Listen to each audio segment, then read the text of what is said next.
So as you can see, I already got the everything off of it. The main reason I took the cylinder head off is I didn't want to lower the transmission to take this thing out. Although I may still have to, just because the new one has everything attached, and for me to get to those two back bolts back here, I might not be able to do that. So speaking of those bolts,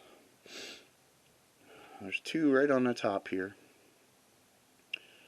and they're,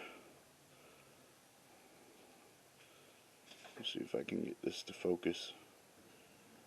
Cheap ass camera, I missed my last one, I missed my old one. But anyways, this is a T12, or not a T12, an E12. So it's an inverted Torx. Some of you guys with the 2.5, I know the Wrangler, I don't know about the Cherokee 2.5, some of them have the this same size bolt for the starter. I had all the sockets for it. Oh, sorry, Daisy. She got right behind me. Where was I at? Yeah, I had all the sockets for it. I just didn't have the socket won't fit in between, so I got the wrench. And at first I was thinking this wasn't going to do good, like it was too small, because I was expecting it to be a lot longer. But all I did was put this pipe on it for better reach, and it popped right off. And then they were pretty loose after that. So, what? What's the matter? What's the matter? Huh? Anyways, she's talking to us. But yeah, I ordered this from Amazon. You could probably buy the set from Harbor Freight, but honestly, this is such a rare bolt that I didn't need to buy a whole set just for it to collect dust in here. I already got enough tools like that, so I just bought the single E12. It happens to have an E10 on there too, but I figure if I work on any 2.5s again, or even taking engines out, that all I'll need is the E12. So, although the sockets will work for the starter. So, and see, I have the starter socket here. I got a whole set of those, and the only one I've ever used out of them is the E12. So, if I were looking back on it, I probably would have bought that one from Amazon by itself too. Anyways, thanks for watching, and I'll see you guys later. Alright, got it out.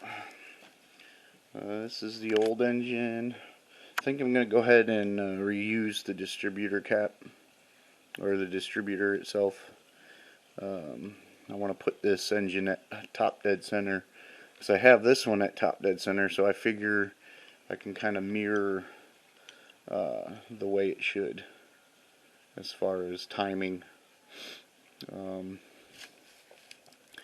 you can see the carbon buildup. This is just already in the cylinder. I didn't even drop anything in it, so it was leaking oil pretty bad through the rings. But otherwise, this is a decent engine. I definitely can tell it's been rebuilt, because there's no way that looks new. Same with this one, they look new. So, although it's still got the older plugs, they come in like a hexagon now, and not square like this. And this is smaller than a 3/8. So I made something. I think you guys have seen it on a prior video. If not, I'll show it again. And it looked like it might have been leaking. I don't know. This is like mud. A little bit of oil in it, but it might have radiator fluid in it, so this might be leaking radiator fluid right there. This engine just happened to have a engine warmer. This Jeep spent some time in Alaska, but other than that, the block's in pretty good condition. So eventually, when I have the time, or more, the money, if anything, I'm going to take this engine and get it turned into the machine shop and give it a good clean, and I'll probably rebuild it. It's got some lip here, but not too bad, especially on the front, because this is where the main issue is up here. So, yep. Anyways, let's go over to this. I've kind of sprayed this out a little bit. Put some degreaser on it and got all the leaves and dirt and stuff out of it. I'm thinking of getting this charcoal canister and just taking it out. I don't really foresee a need in it. I mean, I know it'll help this thing pass emissions check, but here in the state of Washington, like this age of vehicle, they don't emission check it. So some states do, and I'll probably hold on to the canister just in case I go to a state that requires it. I don't know.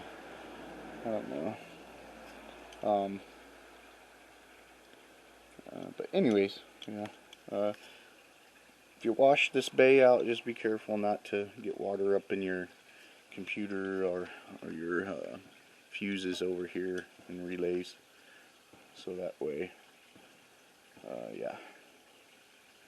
So you don't have any issues. But other than that, like, this took me a lot to get off. Actually, let me show you something real quick before I get off the video here. Looking at this plate, there are, let's see if we can tell. Okay, so this is the top right here. These two bolts are the two E12s that go through here. You don't have to loosen this one up. I did, not knowing. Now that I know better, it's not going to be a big deal. I'll just, in fact, I'll mount this plate on after I clean it up on the new one. But I had trouble separating the engine from the transmission, and I'm thinking, what is going on? Well, there's two bolts right here that hold the plate onto the transmission. This one and this one. One side, I believe it's this side, holds the transmission dipstick in place as well. And I totally couldn't see those bolts because it was so caked with mud and oil that, like, I couldn't see them. So when I finally realized they were there, I loosened them up, and it was an easy takeout after that. So, yep, good stuff. This little plate is the one underneath that connects to the transmission. You remove that one first so you can get to the bolts on the flywheel. Now, I already took the flywheel off.